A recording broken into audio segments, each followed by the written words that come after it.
Welcome back, everyone, to our next lesson. Today, we are going to explore some basic wall drawing operations in this software. Alright, let's get started. To begin drawing walls, go to the Tools section. In there, find and select the wall drawing tool. Once it's selected, just left-click once, and you can start drawing right away. There you go, a wall is created. Now, what if you want to pause the current wall drawing? Simply right-click once, that'll pause it. At this point, you're still in wall drawing mode, so if you want to continue, just left-click again to keep drawing. But if you want to completely exit the wall drawing tool, meaning you don't want to draw anymore, then right-click twice quickly. After exiting completely, if you want to start again, you need to select the wall drawing tool from the beginning. Now here's a really important part, connecting walls. When you draw a new wall and move your cursor close to the end of an existing wall, you'll feel the cursor snap into that endpoint, just like a magnet. At that moment, left-click once, and the two walls will be connected seamlessly. So why do we need that snapping feature when connecting walls? That's the key point here. Let's test it out. Draw one wall that's properly snapped, and another wall that either overlaps or doesn't snap. Now try moving the first wall around. See that? The wall that was connected using the snap point automatically moves together with the base wall. They're linked. But the other wall, the one you drew without snapping or drew slightly off, it just stays there, disconnected. That's the big difference between a connected and unconnected wall. So remember,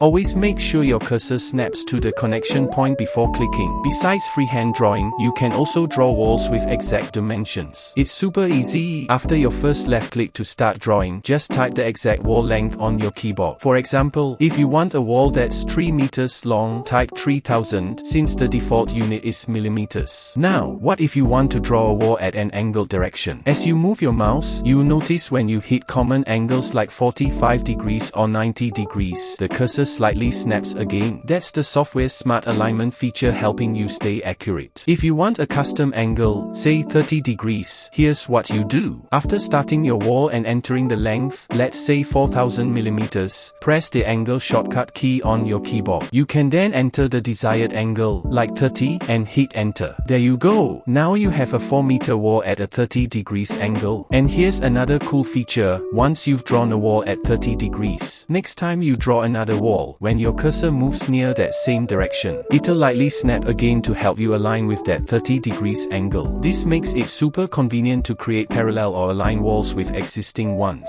There's also something called the orthogonal mode. You can toggle this option before or during drawing a wall segment. For instance, you can start with a non-structural wall, then switch to a load-bearing wall for the next segment. You can also change the wall thickness anytime by typing a new number. Let's say the current wall is 240 millimeters thick. If you type 60, it'll become thinner. And if you type another number, it adjusts right away. As for orthogonal mode, when you enable it, you'll only be able to draw walls in horizontal or vertical directions, no diagonals. This mode is super useful when your floor plan only contains straight walls, no angle or curved ones. Alright, that wraps up today's lesson on basic wall drawing operations. We've learned how to draw walls freely, draw with exact lengths and angles, how to connect walls properly, and why that's important, plus a few essential options for wall settings. I hope this tutorial helps you get more comfortable when starting your own wall drawings. See you in the next lesson. Bye for now.